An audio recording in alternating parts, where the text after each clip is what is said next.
ರಾಜ್ಯದ ಗ್ರಾಹಕರಿಗೆ ಕೆಎಂಎಫ್ ಬೆಲೆ ಏರಿಕೆ ಶಾಕ್ ನೀಡಿದ್ದು, ತುಪ್ಪದ ದರ ಕೆಜಿಗೆ 15 ರೂಪಾಯಿ ಹಾಗೂ ಬೆಣ್ಣೆ ದರ 22 ರೂಪಾಯಿ ಹೆಚ್ಚಳ ಮಾಡಿದೆ.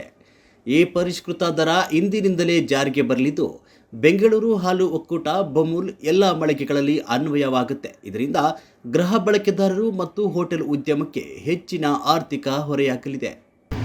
ಹೋಟೆಲ್ಗಳಲ್ಲಿ ಹೆಚ್ಚಿನ ತಿಂಡಿ ತಿನಿಸುಗಳನ್ನು ಬೆಣ್ಣೆ ಮತ್ತು ತುಪ್ಪವನ್ನು ಉಪಯೋಗಿಸುತ್ತಿದ್ದಾರೆ. ಇದಕ್ಕೆ ಸಣ್ಣ ಪ್ರಮಾಣದ ಏರಿಕೆಯಾಗಿದ್ದರೂ ಈ ಹೊರೆಯನ್ನು ಮಾಲೀಕರೇ ವಹಿಸಿಕೊಂಡು ಯಾವುದೇ ರೀತಿಯಲ್ಲಿ ತಿಂಡಿ ತಿನಿಸುಗಳ ಮೇಲೆ ಇದರ ಪರಿಣಾಮ ಬೀರುವುದಿಲ್ಲ. ಹೋಟೆಲ್ಗಳಲ್ಲಿ ಹೆಚ್ಚಿನ ತಿಂಡಿ ತಿನಿಸುಗಳನ್ನು ಬೆಣ್ಣೆ ಮತ್ತು ತುಪ್ಪವನ್ನು ಉಪಯೋಗಿಸುತ್ತಿದ್ದಾರೆ. ಇದಕ್ಕೆ ಸಣ್ಣ ಪ್ರಮಾಣದ ಏರಿಕೆಯಾಗಿದ್ದರೂ ಈ ಹೊರೆಯನ್ನು ಮಾಲೀಕರೇ ವಹಿಸಿಕೊಂಡು ಯಾವುದೇ ರೀತಿಯಲ್ಲಿ ತಿಂಡಿ ತಿನಿಸುಗಳ ಮೇಲೆ ಇದರ ಪರಿಣಾಮ ಬೀರುವುದಿಲ್ಲ.